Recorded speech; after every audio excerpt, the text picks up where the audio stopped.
Hello and welcome to Positive Parenting. I'm Deanne Conrad, Community Relations Supervisor for the Sioux Falls School District. Positive Parenting is a joint venture between the education professionals of the Sioux Falls School District and the medical and child development professionals from Sanford Health. And we are so glad you're joining us here today. With parenting, there are, of course, lots of daily challenges. And one of those challenges is making sure that our children are eating the proper foods, getting the nutrition that they need, and staying away from those sugary treats and things that everybody really loves. And as a parent, that's a challenge as an adult. So how do we convey that information to children and hope and help them become healthy, nutritious adults one day? So our guests are joining us here today to help us along in that conversation, and we invite Tiffany to introduce herself first. My name is Tiffany Crooksit. I'm a registered dietitian at Sanford. Thank you. And I'm Celeste Bureau, Student Support Services Coordinator with the Sioux Falls School District. Well, prior to us going on air here, we were talking about my challenge with stress eating. There's a lot that goes into a day. We pack a ton of different activities and our school into the day, our exercise and things like that. Sometimes eating becomes an afterthought. We don't really do a lot of planning and figuring out what's best for us.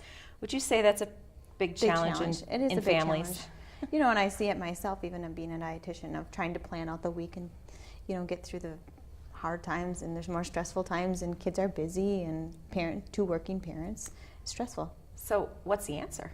If we only knew, right? Right. You know, I think it's important that the families try and plan ahead, try and pack the pantry with, you know, fruits and vegetables and lean meats and nuts and seeds and things like that, and have those foods available. Right. But at the same time, I think that there's room for, you know, sweets and things like that. And so with my family, I really try and follow the 90-10 rule. And so 90% of the time you're consuming foods that help you grow with lots of vitamins and minerals and protein and things like that. But then 10% of the time that you're able to have the sweets and desserts. Right. And that seems, if you have those things available, the kids and yourself as an adult are more able to grab them quick and grab them on the go, because planning ahead is ideal, but planning a full meal with the fruits, the vegetables, the grains, the proteins, that type of thing is really ideal. But in today's world, we're busy. We're so busy. So that is a huge challenge. But to have those things you can grab and maybe, you know, take some seeds or nuts or something and put it in a small baggie and out the door you go. Out the door, yep. Yeah. And then during those times when, you know, maybe on the weekends, then that's maybe you focus on the family time of sitting down and having the meal, and, you know, it's cooked, you're not running out the door and it's in a lunchbox and things like that. But trying to take on those opportunities, because family meals are important, but understanding that, you know, you're going to have those times where you're on the go too. Yeah, those family meals are so critical. We talk about often in terms of just growing a child socially and emotionally and that type of thing, the importance of having a sit-down meal. While the food is nutritious and important, the conversation is also important. Absolutely. That's the time when a lot of times we find out a lot about our kids' days, because you're all together, you're kind of not distracted by the eating, but yet you have a common goal that you're doing, and then the conversation just flows from there. So it's a great opportunity and time for parents to ask kids, how was your day today? Or what did you learn this week? Or who played with who? And kids will just kind of flow as they're eating and talking about those things at the supper table. So having that healthy meal, having a healthy conversation really does lend itself to having a healthy child. Absolutely, because when you think about it, that's kind of throughout time has been the gathering time when people get together. They get together and have coffee, they get together and they have, you know, like tea. It's been something that's been throughout time, so it's something that we're lucky to be able to capitalize on with kids too. Right. Important, critical time, and of course the food plays into that as well.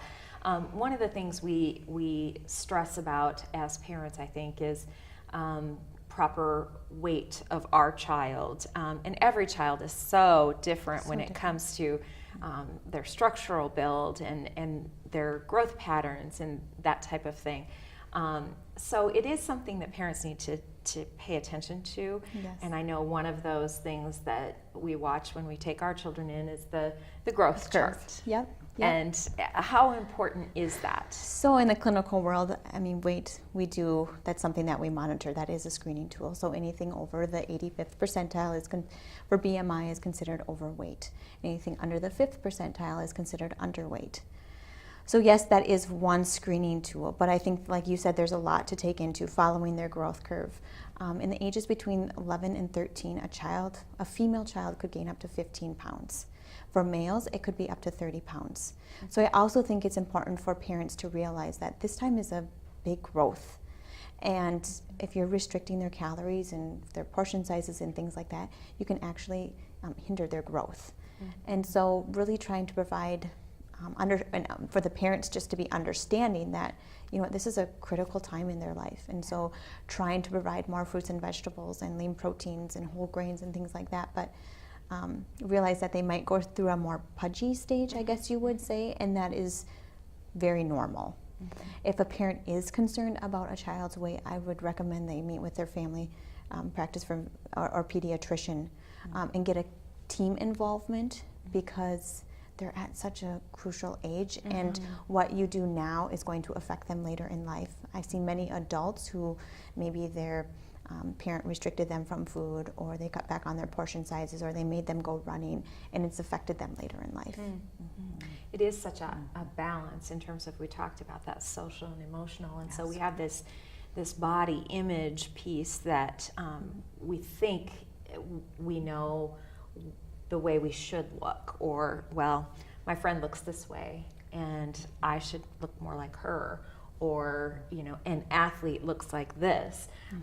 So that's a really, and particularly, especially that time, as you noted, the 11 through 14-year-olds, that's such a growth and mind development period as well. There's so many things happening in a child's body that it really can bring up some challenges, some really internal struggles for Absolutely, kids. and a crucial time, I think, for parents and for kids to have good conversations that aren't focused on the negative of, I'm getting fatter, or I'm getting pudgier, or saying that to a child, or also for parents focusing on their weight to talk about it excessively as well.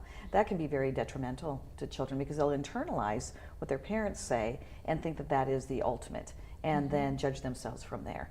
And so it can be very important to just talk about healthy eating, eating to live. What does that look like? The 90-10 rule, or the 80-20 rule, anything like that to help with that. And then talk about healthy eating, or foods that are lower in calorie and those that are higher, and wondering why that is. Because also, I've heard kids say a lot, especially as they're older, middle and high schools, they call themselves hangry. So they get angry and they're hungry at the same time. And so then they know that they need to eat. And then listening to their body messages and really tuning into that, kind of that mindfulness of why we do what we do. And by doing that in a positive way, I think a lot of things take care of themselves rather than focusing on that negative. Right.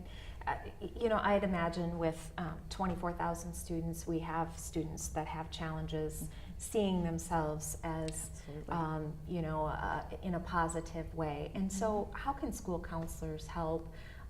What happens if a parent identifies that this may be an issue that my child is obsessing about, where they just really don't know what to do? Oh, absolutely. Getting to know the child is everything, and getting to know the families is everything too. And then connecting them also with resources we have in town. Like, we have wonderful medical facilities like Sanford to get them connected with just some educational pieces. If we can't provide that and that's out of our scope of practice, that's a good way to do it. But just really kind of listening to the child and what they have to say, and countering those erroneous cognitions that they have, those thoughts that they have that we know are not really appropriate for their age, like, I'm fat.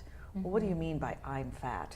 What is it that you're not happy about when it comes to that? And what makes you believe that and label it that you're fat? And really delving into their thought processes to see what is inaccurate and how to kind of put them on that positive path again, and thinking about eating and their weight in a positive way. Right. So I want to circle back to something Celeste said about hangry.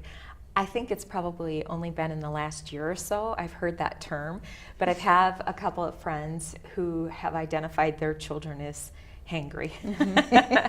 And I guess I kind of see it sometimes in myself and in my own children, that maybe they haven't, or what they've eaten hasn't stuck with them, and so they're just getting frustrated with things. But that term is an interesting one. Yeah, it is, and that's why snacks are so important throughout the day, because typically, no matter what you eat, within 3 to 4 hours, your blood sugar is going to drop.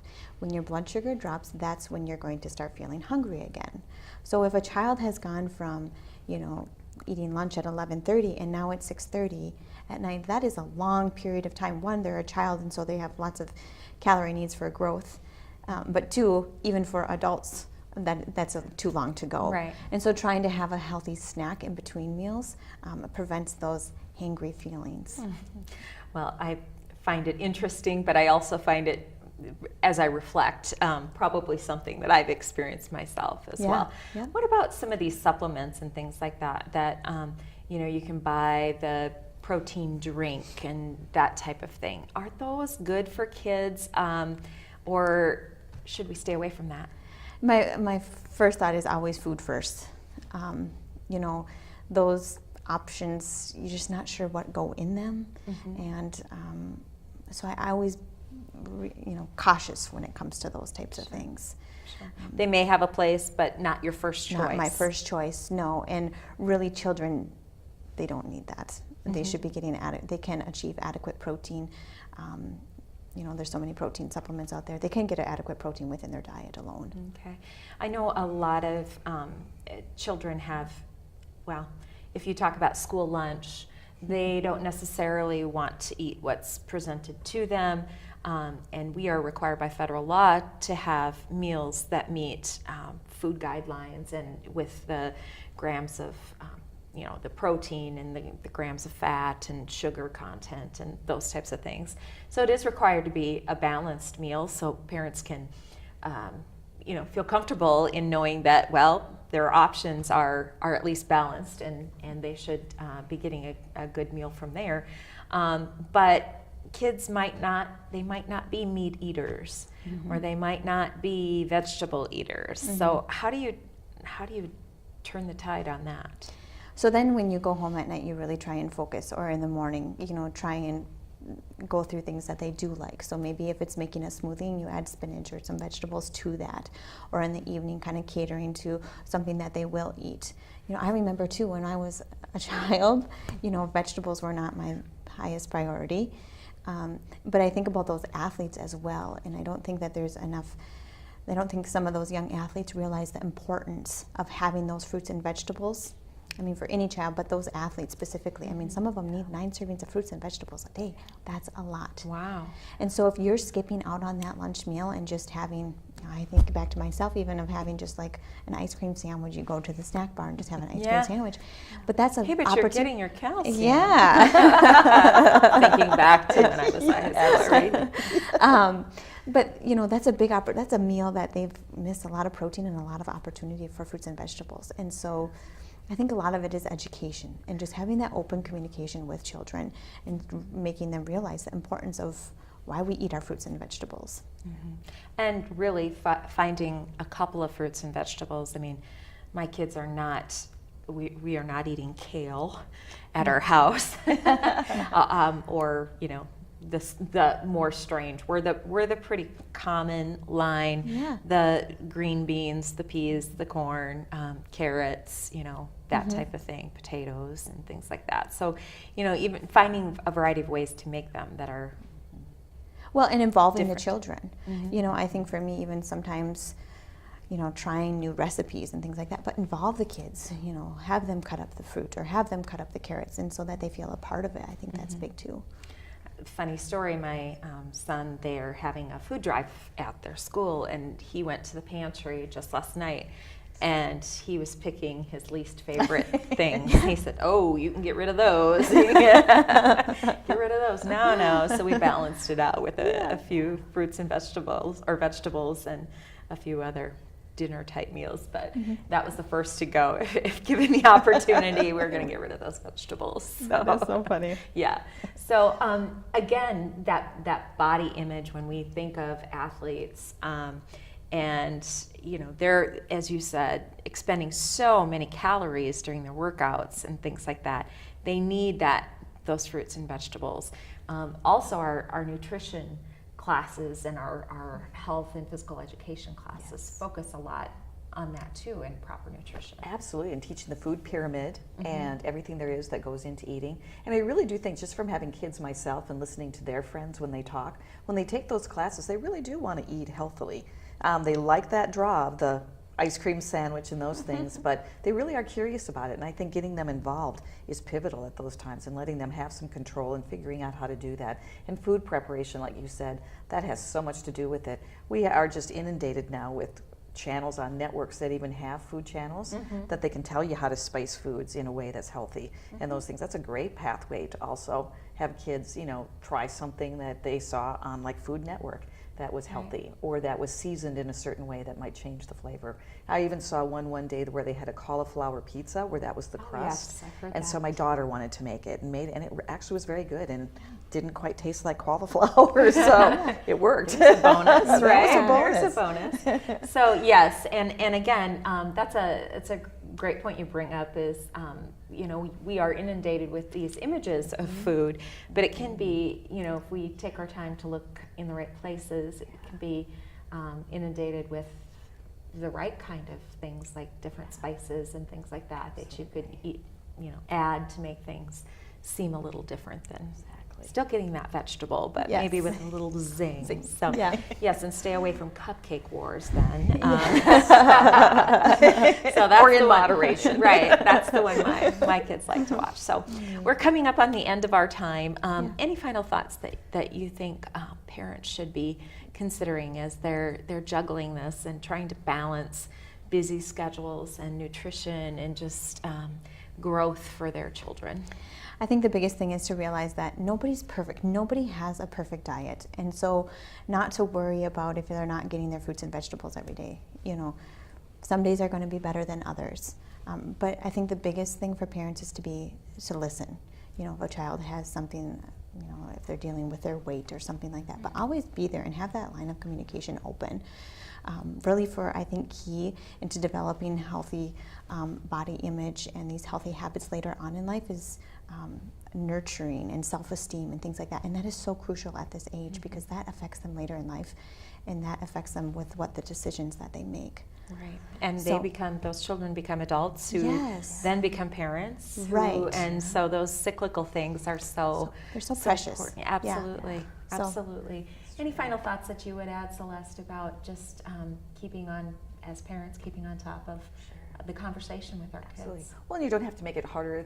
I think sometimes we make it harder as parents. We think it's going to be a lot of work and stuff, and just caring for themselves models for their children, and then thinking of it in a positive way. How can I turn this conversation to a positive and what I can do about it? So I think that's a big impact for yourself as well as for your children. Right. So do what you can to get the fruits and vegetables into the house. Even today, in today's world, you can buy the pre-cut vegetables, you know, that are pretty much just wash and go and put them in a little baggie and head out the door. So much better than chips or, you know, something else that seems more on the go. But there are a lot of options out there. So we just need to keep our eyes open to make sure that we're providing the right kind of example for our children into the future with their health and their nutrition. So thanks for joining us today on Positive Parenting.